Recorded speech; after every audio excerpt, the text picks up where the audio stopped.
agriculture is the basis of civilization. Without agriculture, you can't have a church, an army, an orchestra, a university, and people losing sight of that. And that agriculture today is the most destructive industry ever in the history of the world. And then I explained why that is. Nobody's being bad or anything. It's because it's all organized. Everything we do on a big scale is through organizations and institutions. And I explained the research showing why those do not behave like a human does. They have what we call wicked problems, very difficult to solve.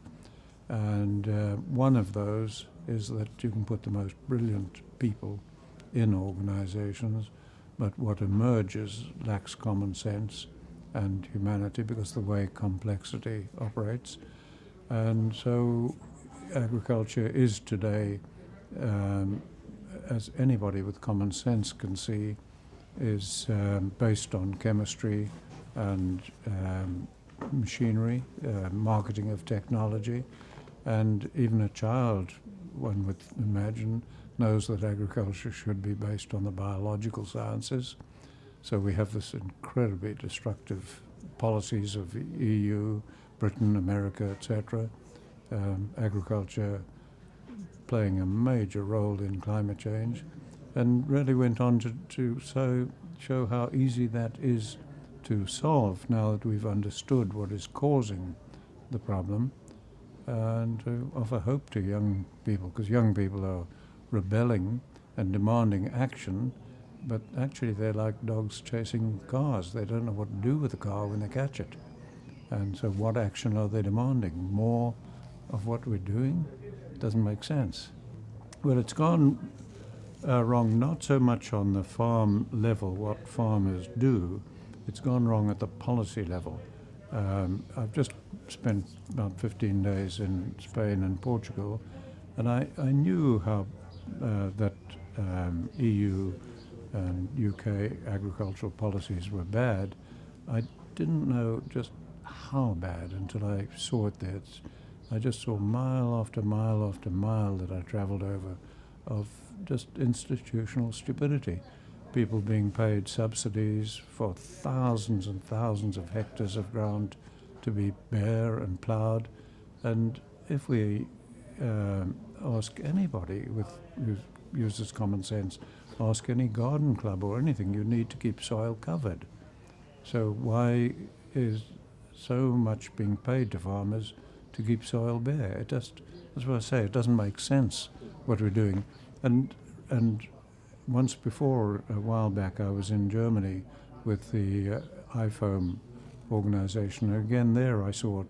When I was out on farms, things that we've been doing had no basis of science, no basis of common sense. No farmer normally would be doing them. When I asked why, they were getting subsidies or laws.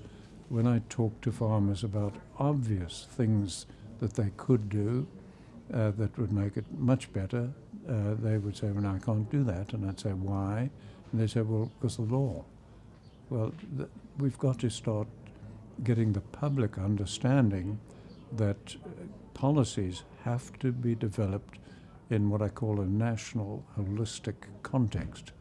And reason, and that needs to be beyond politics, party politics, totally. And I showed today, very simply, I sort of illustrated how that could be done. It depends entirely on whether you continue with your agricultural policies, your DFID policies, the policies of your major wildlife organizations, environmental organizations like World Wildlife Fund, DFID UK Aid. If you continue with the present policies you are, then you can guarantee you're going to get millions more immigrants from North Africa, from the most problematic regions of the world. You can guarantee that your agriculture is going to continue to contribute to climate change, and you're not going to be taking climate change seriously. So it's a pretty grim picture. And that's, I explained very clearly, simply, with common sense today, how that could all be turned around and quickly, because most people are good, most people mean well, they're doing their best. There's a reason why we have such institutional stupidity. Just understand that and we can begin to correct it. Well, at the moment, big business, corporate, chemical companies, etc., agriculture is based on them and they're lobbying, and that's part of the institutional stupidity I'm talking about.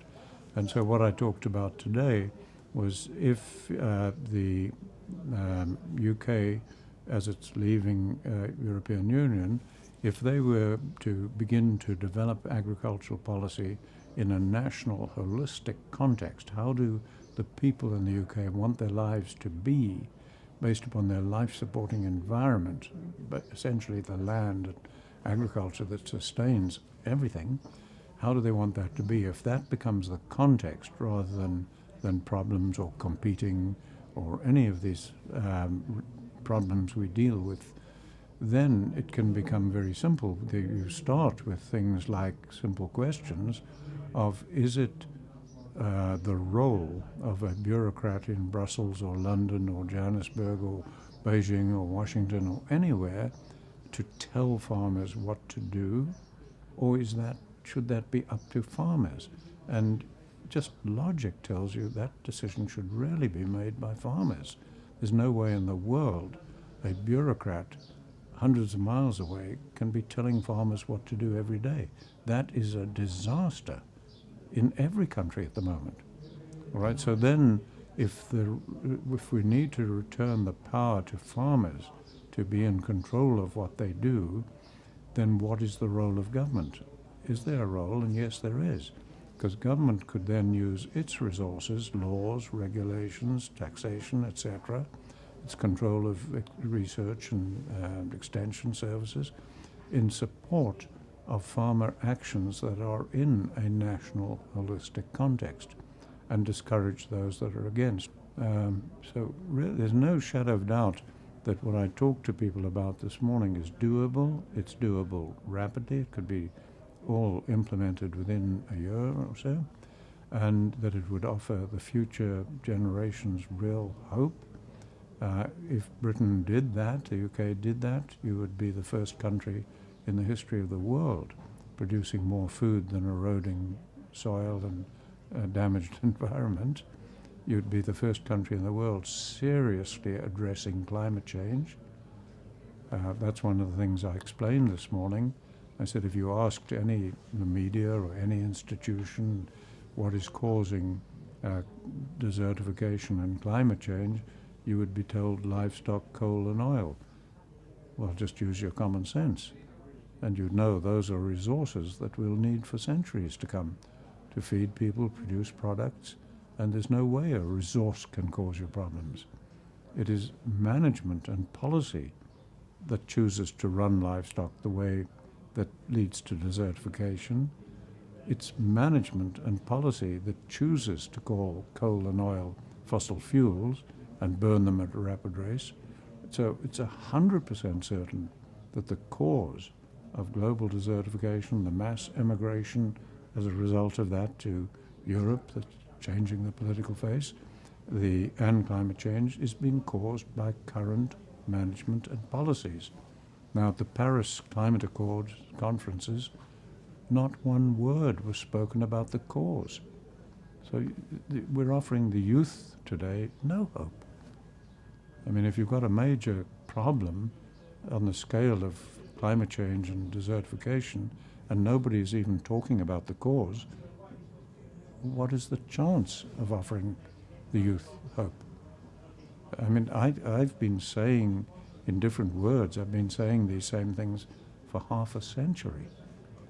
I've had hundreds of academics shoot the messenger. I haven't had one shoot the message.